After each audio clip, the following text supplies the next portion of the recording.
with top law enforcement intelligence officials in the administration? Regrettably, we have had almost no information from the intelligence community. I had a brief 10-minute conversation on Tuesday.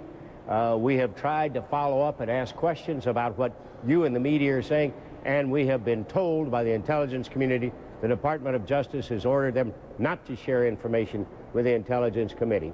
Unbelievable, unheard of. But usually they don't share with the whole committee some of the more sensitive information, but they would share in a classified briefing in a secure room. They would share information with the chairman, Dianne Feinstein, and the ranking member, the vice chairman. That would be you. Is that right? Well, normally they will brief the entire committee, and we. But sometimes if it's really sensitive, they only tell the chairman and the vice chairman. The sensitive things which are limited to the Gang of 4 or Gang of 8 briefing do not deal with things like this. These are very special programs that are limited in access. This is not a special program. This is an investigation of an attempted terrorist attack, and that kind of information has always been made available to the full committee and the cleared staff.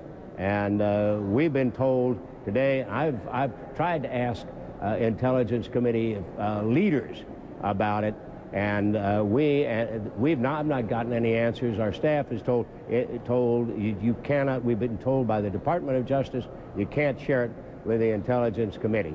That is, I think, unacceptable. It's politicizing the entire process, and very regrettable that the Department of Justice has taken that view. They have done many bad things in intelligence. This one is, I think, violates all the responsibilities they have to share information with Congress. Well, it raises this suspicion in my mind that maybe there are other suspects who are at large, other parts of this conspiracy, if there is a conspiracy, that are still unfolding for operational reasons. They want to keep this information as limited as possible so as that maybe they could apprehend others and get more information. To my knowledge, no information shared with the Intelligence Committee has been leaked. The leaks have come from the executive branch. You were talking to some high official who's talked about what you just told us, something that you learned that's going on in Pakistan. That has not been told to us, but somebody from the executive branch apparently has felt free to share it with the news media. Yeah, so obviously you're upset about this. As far as you know, has Dianne Feinstein, the chair of the committee, has she been restricted in what she's getting as well? I haven't talked to her recently. She said she got a classified briefing on Sunday. I have not gotten any classified briefing. And it was a representative of the committee today that asked for information and was told the committee was not to be briefed. But based on what you know, which obviously is limited from what I'm hearing, you can't tell me if he was part of the Pakistani Taliban per se.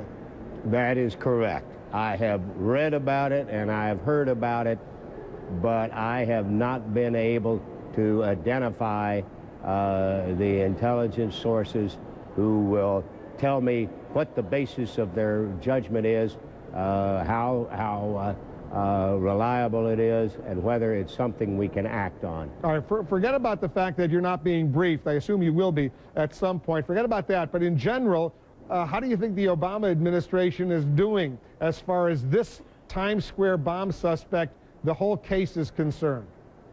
Number one, for the second time, we were lucky.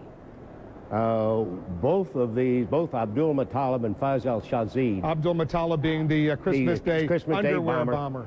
Had bombs on them. They were incompetent and didn't set them off.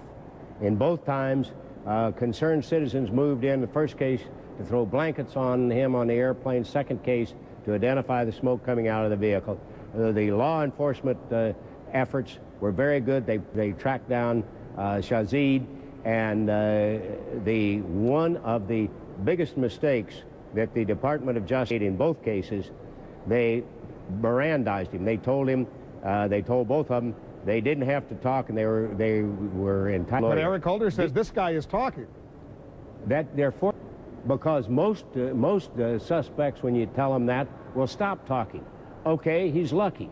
Well, why won't he share what he's saying with us? That, I think anybody in the intelligence community will tell you, when you get a suspect who knows how the terror ring operates, if he's part of a ring, you want to get from him what he knows and not give him the Miranda warning, which is only necessary, even for American citizens, if you want to use their words against him in a trial. And both of these fellas on Christmas Day in New York and Times Square have enough evidence that you could convict them. You don't need to Mirandize them. You don't need to give them that warning and potentially shut them up, and certainly give them a lawyer who will tell them to be quiet. Kit Bond is the Vice Chairman of the Senate Intelligence Committee. Senator Bond, thanks very much for coming in. Wolf, thank you. We'll check back with you down the road.